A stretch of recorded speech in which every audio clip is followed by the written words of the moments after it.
Hello students, welcome to Career Ki Baatein session number 3, and today we are going to take a detour. Well, this is Lakshya, which is the career guidance which is most informative in a very concise manner, presented by Aman Bhatia and organized by Study Hub. Well, why I'm saying that today we are going to take a detour, because ideally in today's session, that is session number 3, we were supposed to discuss about the careers in commerce, and then going forward in the next couple of sessions, we were supposed to discuss about careers in science and humanities. However, to my surprise, I've been told that before I jump to the mainstream, which we are calling as 10+2, okay, so before going there, why not we should discuss about the careers which students can opt for after doing different diplomas, okay, after 10th standard. So basically, there are some examinations and some diplomas which a student can do after 10th rather than getting into the mainstream. So a lot of students, depending upon their background, depending upon the financial situation, depending upon the social and the family responsibilities, may want to get into those fields rather than going to the mainstream of 10+2. So guys, with that intention, today we are going to discuss first about the way forward after 10th standard, what careers you can think of after 10th standard, and then we will come back in the next session with careers in commerce, going forward in humanities and science respectively. So guys, without further ado, let us quickly begin the way forward after 10th standard. Now guys, after 10th standard, if we talk about what all options are there? Today we are going to discuss that in the next, say, 8 to 10 minutes, not much. We will discuss about what are the various options which we can get into after 10th standard without getting into the mainstream of 10+2, guys. So, well, the first and the foremost option I would like to put in front of you is that after 10th standard, you can directly apply for defense. It can be, Army, Navy, Air Force, okay, or you can also apply for a police department examination. But after 10th, what can you expect as a job role, as a position? Okay, you can become a police constable, or you can become a, airman, navik, or a soldier in army. So these are the positions which you can look forward to. Other than that, you can give government clerical exams. तो हर department में जो clerk होते हैं उनके लिए भी exams होते हैं क्लरिकल लेवल पर, है ना? तो ये क्लरिकल गवर्नमेंट एग्जाम्स देके हम गवर्नमेंट क्लर्क बन सकते हैं. इसके अलावा हम बहुत सारे ऐसे डिप्लोमा कोर्सेज है जो हम ऑप्ट कर सकते हैं बहुत सारे. जैसे मैंने बताया, आज की स्लाइड पूरी करियर्स के ऊपर है 10th की इमीडिएटली बाद विदाउट मेन स्ट्रीम 10+2 में जाने के. लेकिन मैंने कुछ डिप्लोमास को अलग रखा है बिकॉज उनकी टाइप ऑफ फील्ड को लेकर या तो फिर ड्यूरेशन को लेकर जब थोड़ा सा अंतर होते हैं. बट यहां पर मैं कुछ बहुत सारे डिप्लोमास आपको बता रहा हूं. वो डिप्लोमास कौन कौन से हैं वो देखते हैं. तो ये जो डिप्लोमा कोर्सेज हैं वो इंटीरियर डिजाइनिंग का हो सकता है, स्टेनोग्राफी का हो सकता है, प्राइवेट सेक्रेटरी प्रैक्टिस के ऊपर डिप्लोमा कर सकते हैं, ब्यूटी कल्चर में जा सकते हैं, हेयर ड्रेसिंग का कोर्स करके हेयर ड्रेसर बन सकते हैं, अपना सलून ओपन कर सकते हैं, छोटे छोटे बिजनेस हम चालू कर सकते हैं, गारमेंट टेक्नोलॉजी के ऊपर हम डिप्लोमा कर सकते हैं, डिप्लोमा इन होटल मैनेजमेंट कर सकते हैं. इसमें आपको एंट्री मिल जाती है 10th के बाद ये डिप्लोमा करने से डायरेक्टली एविएशन इंडस्ट्री में, ठीक है. उसके बाद आप diploma in travel and tourism भी कर सकते हैं. अब ये जो सारे कोर्सेज हैं, आप शायद आप पूछो इसमें स्टेनोग्राफी क्या होती है. तो stenography is nothing but basically short hand, ठीक है. चीजों को फटाफट कैसे लिखा जाता है, देयर इज अ वे. तो स्टेनोग्राफर बनने के लिए हमें स्टेनोग्राफी पढ़नी पड़ती है, ठीक है. ऐसे और भी कोई सवाल होंगे तो बिल्कुल आप मुझे मैसेज कर सकते हैं, मैं आपको हेल्प करूंगा. अब ये जो डिप्लोमा कोर्सेज है इनको करने का ड्यूरेशन क्या है, इसलिए ये जो ड्यूरेशन है वो लगभग 2 से 3 साल का है, डिपेंडिंग अपॉन आपको किस तरह का डिप्लोमा करना है 10th के बाद, ठीक है. तो या तो 2 साल का होगा या तो 3 साल का होगा. इसके अलावा हम क्या कर सकते हैं, इसके अलावा हम एमएससी आईटी का कोर्स करते हैं, एमएससी आईटी का कोर्स कर सकते हैं. एमएससी आईटी का कोर्स जो है उसके बाद हम बेसिकली एमएससी आईटी का कोर्स जो है वो एक बेसिक फंडामेंटल कोर्स होता है इन कंप्यूटर्स, एमएस ऑफिस और बेसिक फंडेड प्रोग्रामिंग के बताए जाते हैं आपको. और इसके बाद आप डेटा एंट्री ऑपरेटर का जॉब कर सकते हैं, ठीक है. So you can become a DTP operator after completing the MSc IT course. इसके अलावा हम कर सकते हैं diploma in dance and music. अब देखो इसको मैंने अलग रखा है क्योंकि बहुत ही हाई क्रिएटिव, मतलब डांस एंड म्यूजिक, ठीक है. इसको करने के लिए भी आपको लगभग 2 साल लगते हैं प्रोफेशनल लेवल पे करने के लिए. इसके साथ साथ जो और एक ऑप्शन है वो है फाइन आर्ट्स में या तो फिर कमर्शियल आर्ट डिप्लोमा हम कर सकते हैं.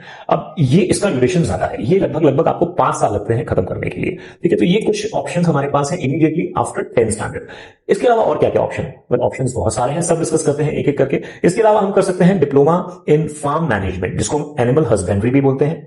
अब ये थोड़ा मैंने अलग क्यों रखा है, ड्यूरेशन की वजह से. इसके साथ साथ हम सर्टिफाइड बिल्डिंग सुपरवाइजर का कोर्स कर सकते हैं, जिसमें हमें सुपरविजन कैसे करनी है बिल्डिंग की वो सिखाया जाता है. अब ये जो कोर्स है ये बहुत शॉर्ट टर्म है, मतलब ये 6 महीने से 1 साल में हो जाते हैं, 6 महीने से 1 साल में हो जाते हैं, ठीक है गाइस. इसके अलावा हम क्या कर सकते हैं, इसके अलावा हम बैंक या इंश्योरेंस के क्लरिकल एग्जाम्स दे सकते हैं और वहां पर हम ज्वाइन कर सकते हैं. एंट्री लेवल जॉब्स हैं ये सारी. आप इसमें बहुत ज्यादा हाई सैलरी, हाई पैकेजेस मत एक्सपेक्ट करिए, लेकिन ये आपको एंट्री मिलती है. आप अपना काम अपने एक्सपीरियंस के साथ आगे जाके अपने आप को प्रूव करिए, डेफिनेटली ग्रोथ होती है, ठीक है. लेकिन एंट्री में स्ट्रगल ज्यादा होता है क्योंकि आपके पास कोई डिग्री नहीं है. तो या तो आप स्ट्रगल करें या तो आप अच्छे से पढ़ाई करें. ये 2 ही रास्ते हैं आगे बढ़ने के. इसके अलावा हम क्या कर सकते हैं, इसके अलावा हम रेलवे टिकट कलेक्टर के लिए एग्जाम दे सकते हैं, जॉब के लिए अप्लाई कर सकते हैं, टीसी, है ना. तो उसके लिए हम यहाँ पे डेफिनेटली अप्लाई कर सकते हैं. तो ये कुछ हमें ऑप्शन समझ में आ गए है, ठीक है। अब इसके अलावा कुछ और कोर ऑप्शंस भी हैं।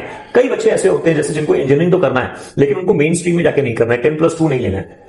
तो यहां पर मैं बी की डिग्री की बात कर रहा हूं स्पेसिफिकली, ठीक है। बीटेक की बात नहीं कर रहा हूं, आईआईटीज की बात नहीं कर रहा हूं। तो जिन बच्चों को बी करना है लेकिन उनको मेन स्ट्रीम से मतलब 10+2 11-12 के फॉर्मेट में नहीं जाना है, तो वो क्या कर सकते हैं? तो गाइस वो बच्चे फिर जो है वो कर सकते हैं engineering diploma. Yes, engineering diploma करने में उनको 3 साल लग जाते हैं, ठीक है। अब आप बोलेंगे सर अगर तो ज्यादा समय लग गया, बिकॉज 10+2 करेंगे, 4 साल इंजीनियरिंग करेंगे तो अपना तो काम हो जाएगा। तो ऐसा नहीं है स्टूडेंट, जब आप इंजीनियरिंग डिप्लोमा करते हो तो आप डायरेक्टली 3 साल के बाद सेकंड ईयर ऑफ इंजीनियरिंग में जाते हो, तो उसमें आपका टाइम कहीं ना कहीं जो है वो सेव हो जाता है। 6 साल ही लगते हैं पूरा करने के लिए, चाहे आप 10+2 के रास्ते से जाओ, चाहे आप इंजीनियरिंग डिप्लोमा करने के रास्ते से जाओ। हर चीज के कुछ प्रोज और कॉन्स होते हैं, तो उसको एक बार अच्छे से समझ लेना before you jump into this conclusion of doing engineering diploma. Okay, इसके बाद हम क्या कर सकते हैं इंजीनियरिंग डिप्लोमा के अलावा? हम एलआईसी एजेंट के लिए अप्लाई कर सकते हैं, उसमें ट्रेनिंग ले सकते हैं और उसमें आगे अपना करियर एस्टैब्लिश कर सकते हैं, इंडिपेंडेंट प्रोफेशनल करियर एस्टैब्लिश कर सकते हैं। आर्ट टीचर डिप्लोमा का कोर्स हम कर सकते हैं। इसके अलावा हम मेडिकल लैबोरेटरी टेक्नीशियन का एक सर्टिफिकेट कोर्स होता है वो कर सकते हैं। और ये सारी चीजें हमें ध्यान में रखनी है कि इसके अलावा एक और भी बहुत ही प्रोफेशनल टेक्निकल ट्रेनिंग इंस्टीट्यूट है जिसको बोलते हैं आईटीआई, इंडस्ट्रियल ट्रेनिंग इंस्टीट्यूट। तो बेसिकली इंडस्ट्रियल ट्रेनिंग इंस्टीट्यूट में आपको इमीडिएटली जॉब रेडी और छोटे छोटे प्रोफेशन आप अपना स्टार्ट कर सकते हो, विद इन से 1 year to 2 years time span. अब ये जो है वो स्पेशलाइज्ड कोर्सेज में आपको ट्रेन करते हैं, जैसे fitter, welder, die maker, dust and spray technology, specialised जो कुछ सेंसिटिव ड्रिलिंग मशीन्स होती हैं उनके ऊपर आपको ट्रेनिंग दी जाती है। You can get into fashion designing, you can get into bakery and confectionery, so there are lot of things what you can get into. Okay, you can also get into plumbing. तो अब कभी कभी जो है वो इसको एक हम इंडिया में जो है वो एक अच्छे लेवल पर नहीं देखते, बट जैसे मैंने बताया आप 10th के बाद ये सब कोर्सेज कर रहे हैं क्योंकि आपके ऊपर शायद कोई रिस्पॉन्सिबिलिटी ऐसी आ रही है या कोई ऐसा रीजन है कि आप 10+2 नहीं कर पा रहे। तो गाइस ये इन जनरल मैं बता रहा हूं, ये नहीं बोल रहा हूं कि ये करना चाहिए या नहीं, बट डेफिनेटली जिनके लिए ये शायद कुछ मददगार हो, उनको अपने साधन जुटाने के लिए उतना समय ना हो, उनके लिए ये ऑप्शंस बहुत अच्छे होते हैं। अब ये जो सब समय आईटीआई हो गया, आर्ट टीचर डिप्लोमा हो गया, एमएलटी हो गया, ये सब करने में लगभग 1 से 2 साल जाते हैं। अभी एमएलटी का कोर्स है वो 10 के बाद 2 साल में कर सकते हैं। आईटीआई के बहुत सारे कोर्सेज हैं 1 से 2 साल में हो जाते हैं। अब अगर आपको एमएलटी मतलब जाना है लेबोरेटरी में, लेकिन medical laboratory technician certificate course नहीं करना, तो आप एक डिप्लोमा भी कर सकते हो। 10th के बाद 3 साल में वो होता है, तो 2 साल की जगह पर 3 साल में diploma in medical laboratory technology, DMLT बोलते हैं इसको। तो आप ये भी कर सकते हैं, बहुत सारे यूनिवर्सिटीज हैं जो ये ऑफर करते हैं गाइस।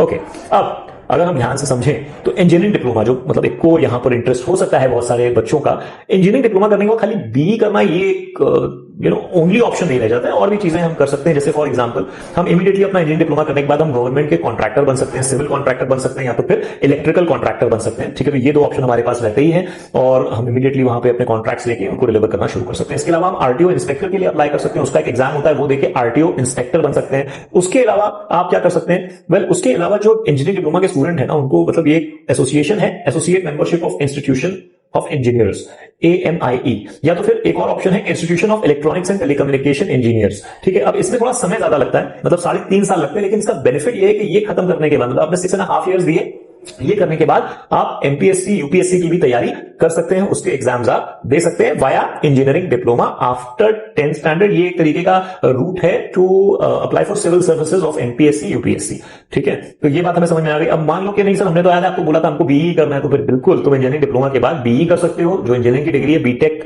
आईआईटी की बात नहीं कर रहा हूं, बीई कर सकते हो महाराष्ट्र स्टेट कॉलेजेस में, या तो फिर तुम मर्चेंट नेवी में भी जा सकते हो। इन दोनों में आपको 3 साल लगेंगे अगर आप इंजीनियरिंग डिप्लोमा के थ्रू आ रहे हैं। जैसे मैंने बताया इंजीनियर बनना है, 10+2 में नहीं जाना है, 11th-12th नहीं करना है, जेईई एग्जाम नहीं देना है, एडवांस का एग्जाम नहीं देना है, सीईटी नहीं देना है, लेकिन इंजीनियरिंग करनी है, तो engineering diploma is the way to go. इससे आप डायरेक्टली सेकंड ईयर में जाते हैं और 3+3 6 साल में ही आपकी इंजीनियरिंग की डिग्री खत्म हो जाती है। डिप्लोमा कम डिग्री कोर्स उसको बोला जाता है, ठीक है। तो आप ये डेफिनेटली कर सकते हैं। इक्वल जॉब अपॉर्चुनिटीज हैं, कोई समझौता नहीं किया जाता है। आप कौन सा कॉलेज ज्वाइन कर रहे हैं, कौन सी यूनिवर्सिटी ज्वाइन कर रहे हैं, वहां पे किस तरह का कैंपस है, थोड़ी बहुत मार्केट रिसर्च करना डेफिनेटली जरूरी है। ये पॉइंटर्स मैं आपको अपने लास्ट के कंक्लूसिव सेशन में फिर से बता दूंगा, रिट्रीट कर दूंगा। तो गाइस आई होप आपको ये सारी चीजें समझ में आई कि हम 10th के बाद हमारा वे फॉरवर्ड क्या हो सकता है।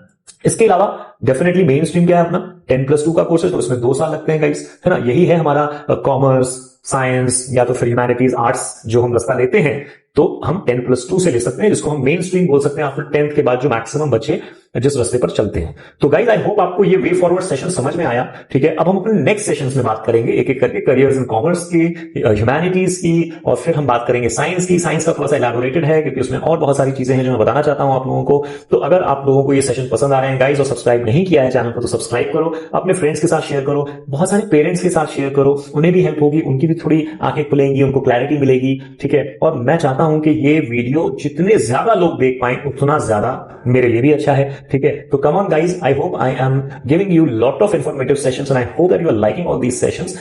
Do share it, do subscribe, click on the bell icon so that you get timely notifications, and don't forget to also follow me on Instagram at @StudyHubConnect. YouTube और Instagram दोनों पर यही हमारे Study Hub के channel के official नाम, ID, social handles जो भी बोल दो ये है.